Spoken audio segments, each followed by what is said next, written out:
Hey, it's your boy Chill here. Welcome back to ROM hacking. The day has finally come. We are actually gonna start hacking this mofo. So let's figure out our plan of action here. We know that we want to fix the gauntlet bonus here. Instead of adding just a flat +2 to your roll, we want the gauntlet bonus to adjust your strength so that this lookup is handled properly. Now, there's a few things here. First of all, like when I started figuring this out, I noticed that this value here becomes 2 when you have the gauntlets equipped. Otherwise, it's 0. And so I assumed I would be using this in order to detect the presence of gauntlets. Testing has led me to find that it's not just gauntlets that affect this. And it makes sense, because if it were just gauntlets, why wouldn't they just check a flag? But instead they have this number that they're just adding. So you can actually accumulate multiple bonuses and probably also debuffs. They all get added into this location in memory, and the result of that is what is added to the roll. Which means a few things. It means we can't just check this value to determine whether gauntlets are present. Let's see here. Which is also one of the things I found is this also is affected by bless status. So there's a spell called bless, and this will affect your chance to hit. So multiple things go into this value here. So we can't just check for value of 2. 2 could mean gauntlets are equipped. It could mean 2 different +1 buffs have been applied that get you to +2. So what we're really gonna need to do is we're going to need to scan the inventory and check for the gauntlets directly. That's number 1. Number 2, originally I thought I would, modify this lookup here and then I would just replace this with a no-op or something. But we can't do that because there can be all sorts of buffs and debuffs that go into here. We can't just eliminate it. So what we have to do instead is just undo the effect of the gauntlets, but leave everything else. So we just want to subtract 2 from this value in memory before we add to D0 if we detect gauntlets. So there's definitely going to need to be some work done there. And then down here, we're going to see, well, if we detect gauntlets, we set the strength to 18 for this table lookup here. And so because these 2 changes need to be made, I could make them separate jumps and detours into my extension code. But it's difficult to, for example, detour this because it has to be a long jump to my detour code. My code is very far away. I can't do a relative jump. So that means I need more bytes, which means I also need to replace this. It gets messy. So I am just going to excavate this entire section of code, reproduce it in my extension. So there's going to be one detour that comes from here into my extension, and then it will return back to here and continue. Now, there is one more little thing here. So what I've noticed here, I had there's this range check for this value in just a global value in memory. And it was just a mystery to me. I'm like, I don't know what this possibly could be, but if it falls outside of this range, 45 hex to 68 hex, we skip the strength bonus. And if it's within that range, then we do the strength bonus. If we look at our cards here, there are different things that can be slotted into inventory and action slots. If we look at OX45, that's right around where the start of weapons are. And if we go to the bottom of weapons, 6, 7, right around the end here. So I'm almost certain that this is just checking to see if the action that went into this routine, if it has to do with a weapon, a physical weapon. So that indicates that perhaps other things can also run through this routine, like some of the spells might actually use this routine, or another thing is, enemies, right? So non-player characters doing attacks, they will have things that are not in this range. All right, here we are on the dice roll. We roll a C. That's a 12, pretty good roll. We add the gauntlet bonus and we get it. So apparently the gauntlets are equipped on Harambe right now. We add the bonus from the sword. Since he has a sword +1, we should get an additional 1 to our roll. It should now be F. It is F. All right, and now we do this melee range check that I've got here. So let's look at what this address is. Oh, it's actually FFA for CF, because it's after the label. Yeah, 5-1. Oh, this is interesting because the 5-1 is actually the value for a normal sword, not a sword plus 1. So I wonder if for the purposes of these routines, if they just use the base item value. That's interesting. I'm going to set this value in memory to 4-5, which is right at the boundary. Now I believe it should fail this test, and it does fail. It jumps. So we know that test is exclusive of this value. It should probably be exclusive of this one, but we could do the test just to make sure. So we can rewind. And now let's set this value here to 6-8. And now if I step, boom, boom, boom, and it should jump. It did jump. So there you go. One more quick test here. I'm going to set it to 6-7. And we're going to step through again, and it should not do any jumps anymore. It does not. Okay. So, yeah, we got the range all figured out. Now, it is strange that he has a sword plus 1, but the value in here was 5-1. So I want to try this experiment again with a non-magical weapon and see what it looks like. Very nice. Okay, so now let's take a look at the memory location. We have 4A. Okay, this is interesting because now we see once again this is offset by 1. And now I am questioning whether their range check instructions are 100% correct. The normal bow would be a skip of the strength bonus, but bow plus 1 would not be a skip. This is very strange. All right, we're back. I set a breakpoint at the melee accuracy dice roll. And I've equipped some bows, bow plus 0 and a bow plus 1. And I'm just interested in seeing what happens when I use these weapons that are at the edge of the ranges. So bow plus 1. So the first thing we notice is we hit the melee accuracy, which is not what you would normally expect. You would think that you would have different handling for the ranged attacks, but it appears that that's not the case. And that's something we might want to redress. But let's forget about that right now. We'll accept that melee and ranged use the same accuracy and probably damage calculations. The next thing we want to see is, okay, so what happens at this range check for a plus 1 bow? Does it get the strength bonus or does it lose the strength bonus? So we're going to skip here. This is just bonuses. Okay, here's how we do the range check. And it is definitely greater than 4-5. Is it less than 6-8? All right, so this one is getting the strength bonus. All right, let's test out the 3. Let's attack with the normal bow. We compare. Is the normal bow greater? It jumps. So we can see here that this is almost certainly a bug in how they're doing the range checking. Now in Ghidra, we have our character sheet structure defined, which makes it a lot nicer to work with. We'd like to have that in our C code as well. And in fact, it's quite easy. From Ghidra, you can export structures and they come exported like this. So this is what I've done. I just exported this from Ghidra and this is what you get with all the comments and everything intact. Now I had to rename a few of the field names because, for example, class is a reserved word in C++, and so is int. So for intelligence, I changed it to ITL. But that's about the same. I also added one easy member function to get the level, because level right now is packed with some other stuff that I'm not sure of. So you have to mask it to extract the level. So I'll probably add some useful member functions as I see fit. But this is very nice and very easy to export out of Ghidra.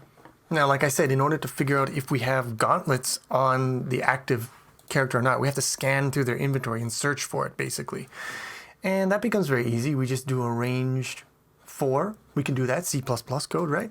And we just check to see if any of the items in the inventory match the one we're looking for. So I just make a nice little function here, has inventory item. I'm sure this will be useful. And we just scan for the one we're looking for. We can even make this a little more efficient now that I'm looking at it. So because inventory packs low to high and empty slots are just set to 0, as soon as we encounter the first 0, we know there's nothing left in the inventory. We could just break out immediately. So this should be a little more efficient. So now actually implementing the code that's going to replace that section. Yeah, first thing we do here is we check to see if it has the inventory item 81 hex, which is gauntlets, and we just set a bool for that we're going to be referencing in the rest of our code. Now, one thing that we really have to discuss is how we interface between the code in the original ROM and our entry points. Because a lot of the stuff that is coming in and even between calls in the original ROM, they use the registers to pass. Specific values go in specific registers. And I did a little, ChatGPT told me how to do it basically, but you declare variables as register, and you can put some assembly behind them to tell which register this variable is bound to. And so by replicating the bindings that we have seen in Ghidra, we can, assure that the data continuity is preserved. So we know that A2 is a pointer to the script. We know character sheets for the active and the target are in A3, A4, and we know that the role value that we just got was in D0. So I do these bindings. I move this in terms of C language from this register bound value just to a normal variable to give the compiler freedom to do with it what it wants. I don't want to tie its hands too much. But these ones I do want to tie its hands and keep them in there, and hopefully they get preserved. But yeah, we check to see if the active character has the gauntlets. And then if they do have the gauntlets, we have to subtract 2 from that scratch value to basically fix it up so that it doesn't add the bonus. The bonus, it shouldn't come just as a flat 2 bonus. It should come in our strength lookup. We still have to add that scratch bonus to the roll because there, like I said, many other things can affect it, such as bless status. Then we also add the weapon roll bonus, which is incrementing the P script, dereferencing it before we increment, adding that value in there. And now we do this range check. So if we're outside of this range, we should return. Now I'm just trying to think here. So the first thing is, in order to do this check, we have to check a global variable in RAM. And we can do that basically. What I'm going to do is I'm just going to define symbols, use the addresses that I know, and do some casting and use them as basically pointers. I have a pointer here, and then I even turn that into a reference just to make the syntax a little nicer. All right, so let's fix up the problem that they seem to have in their code. So we know that var melee range check this global says between 4.5 and 6.6 inclusive. So let's just rewrite the paradigm here. What we're doing is we're going to do this strength accuracy bonus, but only if we are greater to or equal to 4.5 and less than or equal to 6.6. There we go. And this should be better. Now here's one thing that actually I missed in this code that I wrote here, but I've just realized it. We also have to, if there's underflow, we have to set the roll to 0. So I'm casting my roll to unsigned car. I don't think that's a good idea. We don't need the full dynamic range anyways. So let's make it signed. And then, actually I implemented just a few template functions in here, min, max, and clamp. All right, so now this should be good. Now you can see here the table that I used to look up, it's just a global that I have up here. The value of 0 strength is not applicable, so I should give it like a wacky number. But I'm giving the bonuses at the top end a huge value just so that it's more plainly visible when I debug this. We can make this maybe const, and that might do something or nothing, but it'll be good. I should probably make this comment lie less by changing that. There we go. Okay, beautiful. All right, it's time to build this mother. So let's get rid of the intermediate stuff that I already have in here. We're gonna do a fresh build. Control-Shift-B. So first we generate thunks, we create the output directory, and we're compiling, we are linking, what else? Object copy, and we're done. Okay, we have the full build. Here's the thunk that was generated, same as before. I didn't change anything there. We can inspect extension list. We can see, all the instructions that were generated. It's a good time. We can look at our output binary that's finally linked. Open anyway in a hex editor. Here is our binary. It's not that long, 250, I don't know, 400 bytes. I don't know how much this is. But here's the thing. When we import this, we want our image to be full 1 megabyte space. And I'm just doing that because when I iterate, anytime the binary gets larger than it was before, I don't want to have to, you know, redo the import. So I just like to reserve full amount of memory up front in Ghidra, and then I don't have to monkey around with it. So I created a script here. I didn't mention in the last video. Well, I did, but I cut that part out. But I created a script here that just expands this binary image to 1 megabyte.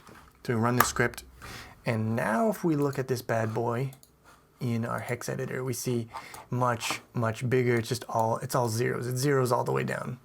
So in the cold browser, we've done this before. We add to program. We're going to choose extension full bin. We want this to go at the 1 megabyte point.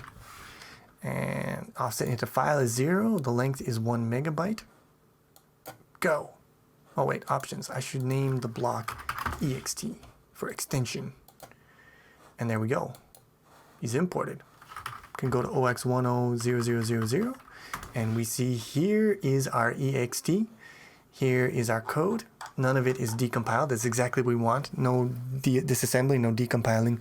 We want them just straight bytes, because if there's anything else, Ghidra gets very angry when you try to change them. So we'll leave them as just straight bytes. That's fine. Now after the initial import, we don't want to work with this 1 megabyte image. It'll be faster to update with smaller image. So we're going to rebuild now, overwrite the 1 megabyte image with just the normal sized image. And now what we want to do is we want to get our label in here for our thunk. And to do that, we are going to run our script for importing. So we go into Script Manager, import map symbols. Let's run this bad boy. And it's going to be crunching and finished. And we have our symbol in here. Now you see if we click our symbol, jumps to it in our ROM image here. It's nice and labeled. Now let us actually detour to this guy. So this is the instruction that we're going to be replacing, the beginning of the range of instructions, and we're going to not jump to subroutine, or not branch to subroutine, we need to jump to subroutine. We JSR to our thunk, and that is a long one. That's a long boy. And bam, we have overwritten instruction. Now all these ones here, they are no longer necessary. So let's just clear code bytes so that it doesn't look like it's doing anything. It's the same bytes, but it's just now it doesn't look like anything. I also probably want to clear the comments out of here. And then in here, we just want to do a very short jump to LAB skip strength bonus. I'm not going to worry about it too much. We just want to skip all these garbage instructions now because they're not necessary. Could replace them with no ops, but this is faster. Now we go here, we should be able to export program. We're going to change this to wotes patched.md. And we don't want a zip file, we just want it as a straight up binary. Here's our patched binary. It is exactly, it's pretty much twice the size of the original because we added that extra megabyte on the end. Now, let's see if it loads. I have another shortcut here that will load the patched one with debugging attached. Now, because this is a new ROM, we don't have our old party. We can... Alright, we're in combat here now. It's a little bit of a moment of truth. The enemy is also going to trigger our routine. Okay, so looking at the code here, we automatically see that there's a jump to do the dice roll. And then there's another jump to a long jump to our subroutine at the 2 megabyte boundary. So our code is definitely being picked up. We have loaded our extension and we're running that. Now let's just go with the Viper because I don't really care what he does. But I just want to make sure it doesn't crash. Doesn't crash, and he missed. Missed. Okay, so now we have our mage, which I don't care about. I want to get to this dude. Okay, so he has 18 strength. We know he's going to get a huge bonus. So let's do it. Let's step in. Okay, so we're going to step over this. We'll see what his original roll was. He rolled 16, which is already like a really good roll.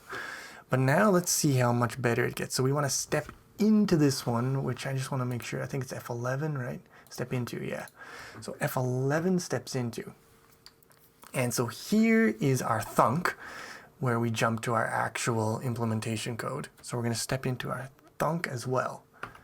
And here we start to do lots of stuff. I think we're basically pushing stuff on the stack.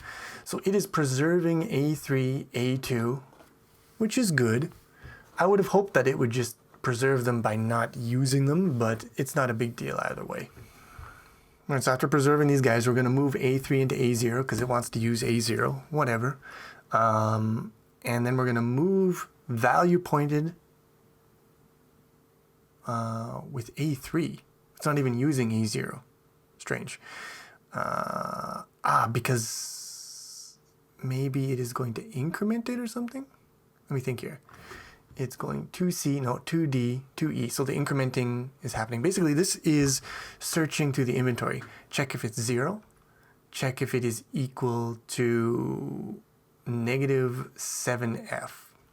I mean, this is kind of nasty disassembly here, but we can actually see here that this is comparing with 8.1 hex, right? So this is looking for gauntlet. Looking for empty, looking for gauntlet, looking for empty, looking for gauntlet, looking for empty, and it looks like it found the empty. And what this is doing is it's adding the bonus to your roll, which is this right here. So where does this come in? Well, this comes in if you took the other branch, the 112. So far so good. D0 contains 16, which was our original roll. And then we are going to add the bonus. There should be no bonus, so it's still 16. We're going to move that into D1. We're going to add the bonus from magic weapon. There should be no bonus. So you can see here now D1 is containing our total accumulated roll. The compiler has moved it. It's now using D0 to load in the global that corresponds to your action card, which in our case is a sword. So we load 5.0, which is what we would expect. And then we're going to do our range check, and we shouldn't have any problems there. We clear out D0. We load the strength into D0, which is 18. Load the table into A0, and then we do the offset lookup into A0 and move that into D0. So we have the bonus, which is 20. Huge bonus. Then we're going to add that. And now we are at 34? No, 32 plus 4, 36 maybe? Now if that goes below 0, branch if minus, I think that's what this stands for, then we have to do some fixing up. We go back to 0. But because it's not below 0, we should just sign extend D0. It's doing the full sign extension, which we might not want to do. That might be something to look at. Then it's going to return A2 and A3 from the stack, and then it is going to return. So here we are. We have finished our routine. Our adjusted roll is now 24. So if we continue, we should expect a big hit. And it was a miss. Okay.